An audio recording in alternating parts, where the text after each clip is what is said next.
Recent పాస్ట్లో మీరు చూసినవి మీరు అంత త్రూఅవుట్ ఇండియా తిరుగుతున్నారు, బయట తిరుగుతున్నారు, రీసెంట్ పాస్ట్లో చూసిన కొత్త క్రైమ్స్ ఇన్ డిజిటల్ ఏమై అబ్జర్వ్ చేశారు? కొత్తగా మోడస్ ఆపరండి అనేది ఏం లేదు సార్. జనరల్గా మనీ ఎక్స్టార్షన్ డిఫరెంట్ కొత్త పుంతలు what is the different base? Completely sir. Software ఇంజనీర్లకి ఒక రకంగా, ఇప్పుడు హాస్పిటల్స్ని టార్గెట్ చేసారు. అవునా? హాస్పిటల్స్ని టార్గెట్ చేసి డాక్టర్స్ని బ్లాక్మెయిల్ చేయడాలు. ఎట్లా? వాళ్ళ పేరు మీద ఊరికేనే మీ పేషెంట్ది ఈ ఇన్సిడెంట్ జరిగింది, 2 సంవత్సరాల కింద నువ్వు ట్రీట్ చేసిన పర్సన్ అప్పట్లో 3 డేస్లోనే చనిపోయిండు, వాళ్ళ మీద యూట్యూబ్లో వీడియోలు క్రియేట్ చేసి పెడతామని చెప్పేసి భయపట్టియడాలు. డాక్టర్లకి వాట్సాప్లో థ్రెటనింగ్ వీడియోస్ పంపించి మీ వల్లనే ఇది జరిగింది, సో మీరు మాకు సెటిల్మెంట్ చేయాలి వాళ్ళ ఫ్యామిలీకి, లేదంటే మీ మీద డిఫేమేషన్ చేస్తాం, ఇంటర్నెట్లో మీ పేరు ఖరాబ్ చేస్తామంటే వీళ్ళు ప్యానిక్ అయిపోతారు. ఎప్పుడైతే ప్యానిక్ అయిపోతారో ఆటోమేటిక్గా వాళ్ళు నెగోషియేషన్కి దిగుతారు, ఎంతో కొంత ఇచ్చి సెటిల్మెంట్ చేసుకోండి మా దగ్గర అని చెప్పి. ఇట్లాంటి కేసెస్ కూడా కొన్ని చూస్తూ ఉన్నాం ప్రస్తుతానికి. దాని తర్వాత జాబ్లు సార్, ఇప్పుడు విపరీతంగా జనాలు భయపడేదంటే ఈ జాబ్ ఆఫర్లు, తర్వాత ట్రేడింగ్ ఫ్రాడ్. ఇప్పుడు మీరు అడిగిన దాని ప్రకారం చాలా చూస్తూ ఉన్నాం. ఇంకోటి చెప్పాలంటే, ఒకటి ఆన్లైన్లో జరిగింది, fake police officers. Direct fake IPS officer ID కార్డులు క్రియేట్ చేసుకొని, ఇది మనం విజయనగర్లో పవన్ కళ్యాణ్ గారి దగ్గర ఫేక్ ఆఫీసర్ ఎవరు తిరిగారని. ఎస్ అది మనం జనరల్గా చూసిన దాని ప్రకారం అది డిజిటల్ కిందకి రాదు, అది ఫిజికల్గా.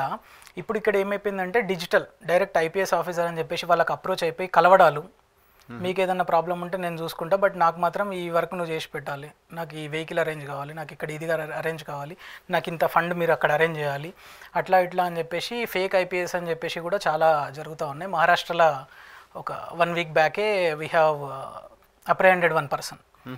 వాడి మూలాలు ఏంటి అంటే, హీ ఫస్ట్ ఏం చేసిండంటే డైరెక్ట్లీ ఒక పర్సన్ని కనెక్ట్ అయ్యిండు, ఆ పర్సన్ త్రూగా కొంతమంది కానిస్టేబుల్ని ఆన్లైన్లో అప్రోచ్ అయ్యిండు అనమాట, ఫేస్బుక్ లాంటి ప్లేసెస్లో అప్రోచ్ అయ్యి ఏం చేసిండు పర్సన్ అంటే, సింపుల్గా వాళ్ళకి ఒక సోషల్ ఇంజనీరింగ్, నేను కూడా పోలీస్ ఆఫీసర్నే బట్ నేను అండర్ కవర్లో ఉన్నా, నా ఐడెంటిటీ కార్డ్ ఎక్కడ వాడద్దు, అందుకే నాకు ఏదైనా పనులు ఉంటే నువ్వు చేసి పెట్టు.